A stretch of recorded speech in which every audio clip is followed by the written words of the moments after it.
जी नमस्कार, मैं हूं शैलेंद्र सोलंकी। स्वागत करता हूं मैं आपका आपके अपने YouTube channel learn with Shailendra में।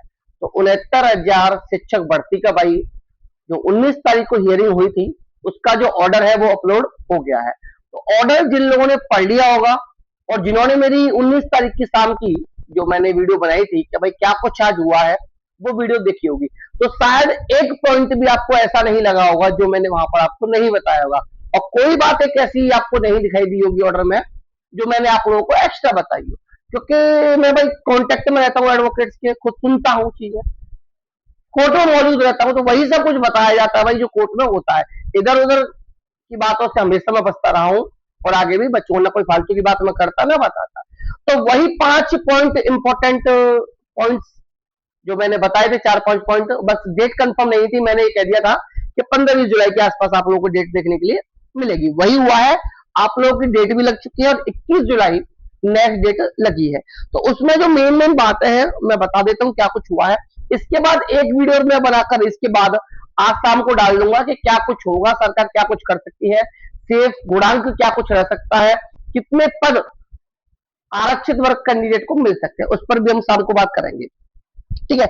अब जो मैं बात करूं तो यहाँ पर जो कोर्ट ने कहा है उसमें मैंने बताया था कि कोर्ट में सरकार की तरफ से ऐश्वर्या भैयाती मैम शामिल हुई थी और उन्होंने क्लियर किया था कि भाई जो कोर्ट का ऑर्डर आया था हाई कोर्ट डबल बेंच का, वो उस पर काम करने की कोशिश करेंगे। तो वही मैं बता रहा हूँ कि यूपी सरकार ने कोर्ट में क्या कहा है कि भाई जो लोग लिस्ट में शामिल नहीं है या जो लोग चयन सूची में शामिल होंगे और जो सभी क्वालिफिकेशन के मापदंड हैं, जो सभी योग्यता पूरी करते होंगे, उनको शामिल किया जाएगा। और सरकार चाहती है कि ऐसे लोगों को नियुक्ति दी जाए, ऐसे कैंडिडेट जो वंचित रह रहे थे, जो किसी भी कार से रहे थे। देखो आप लोगों को पता है ये सरकार इतनी भी भोली नहीं है जितनी ये सुप्रीम कोर्ट में बनी है। ठीक है। तो कुल मिलाकर सरकार ने एक्सेप्ट कर लिया है कि हम लोग इन लोगों को नौकरी देने जा रहे हैं। दूसरा पॉइंट है कि जो नौकरी मिलेगी उसकी कुछ कंडीशन माननीय सुप्रीम कोर्ट ने तय की है, और तो जो उन कंडीशन में कुछ भी नहीं है, उसमें शामिल ही वही लोग हैं जो खाली पद होने चाहिए। तो खाली पद होने चाहिए, इस पर मैं सबसे बड़ा पॉइंट आप लोगों को बता दूं। आप लोगों को याद होगा जब 69 शिक्षक भर्ती का मैटर बीएडबीटीसी वर्सेस शिक्षा में चल रहा था, तो वहां पर उत्तर प्रदेश सरकार ने हलफनामा लगाया था कि हमारे पास 51,000 के लगभग पद रिक्त है।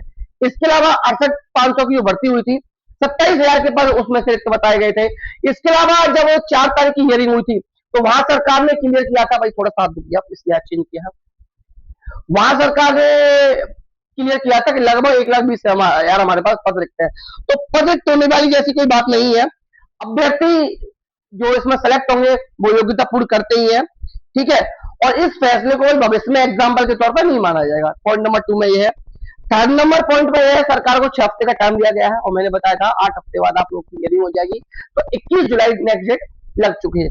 चौथा इंपॉर्टेंट पॉइंट है इसमें कि 21 जुलाई 2026 को इसकी हियरिंग होगी। तो ये चीज मैंने क्लियर कर दी थी कि जुलाई में हियरिंग होनी है।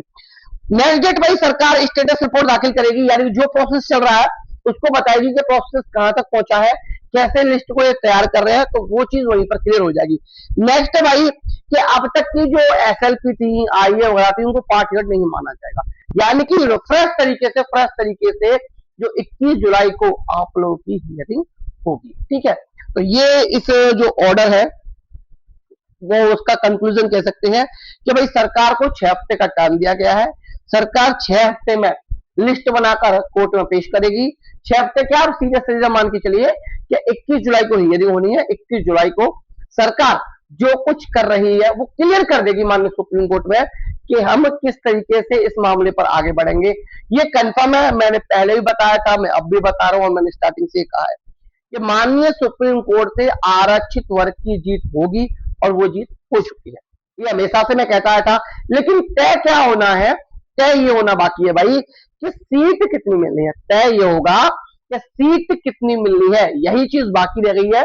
बाकी की आरक्षित वर्ग कैंडिडेट की जीत हो चुकी है, हो चुकी है, हो चुकी है। आपको बहुत बहुत बधाई। अब बात आ जाती है कि लिस्ट कैसे बनेगी। तो देखिए सरकार अब लिस्ट किस तरीके से तैयार करेगी, ये भी सरकार ने पत्ते नहीं खोले हैं। कि जो लास्ट काउंसलिंग हुई थी ओबीसी एससी की, उससे नीचे लेके आएगी पदों को, या टोटल जो लिस्ट है उसको फिर से तैयार करेंगे और एक सबसे बड़ा सवाल, क्या सरकार यहाँ पर जो सिलेक्टेड कैंडिडेट है उनको बाहर करेगी? तो जहां तक मेरा अनुमान है, मेरा एक्सपीरियंस है, एक भी सिलेक्टेड कैंडिडेट बाहर नहीं जाएगा। बिल्कुल जनरल वर्ग का भी है, एक भी सिलेक्टेड कैंडिडेट मेरी नजरों में बाहर नहीं होगा। अब कहने वाले कोई कुछ भी कहता रहो, लेकिन जो सच है वो सच है, एक भी बाहर नहीं होगा। देखिए, और जहां तक मैंने समझा है, ओबीसी एससी स्टूडेंट जो आर्ट्स वर्ग के स्टूडेंट है, वो नहीं चाहते कोई बाहर हो, वो चाहते हैं भाई कि हमें हमारी जॉब मिल जाए, बात यहाँ पर खत्म हो जाएगी, उन्हें जॉब से मतलब है। तो एक भी सिलेक्टेड कैंडिडेट बाहर नहीं होना। लिस्ट कैसे बनेगी, क्या कुछ होगा, इस पर हम लोग नेक्स्ट वीडियो में बात कर लेंगे। अभी तक जो ऑर्डर में आया था, मैंने जो चीज आपको 19 को बताई थी, वही चीज ऑर्डर में मेंशन हुई है। उम्मीद करता हूँ जानकारी आप लोगों को पसंद आएगी। जानकारी पसंद आए तो वीडियो को लाइक कर देना, शेयर कर देना, और भाई चैनल को सब्सक्राइब कर लेना। 69,000 शिक्षक भर्ती से related A to Z authentic information आपको चैनल पर मिलती रहती है। न कुछ नमक मिर्च मसाला डाल के कोई भी वीडियो नहीं बनाई जाती, जो ऑथेंटिक चीजें होती है वही आप लोग को बताई जाती है। चलिए भाई, मिलते हैं नेक्स्ट वीडियो में। Bye bye, take care, thank you, नमस्कार, जय हिंद।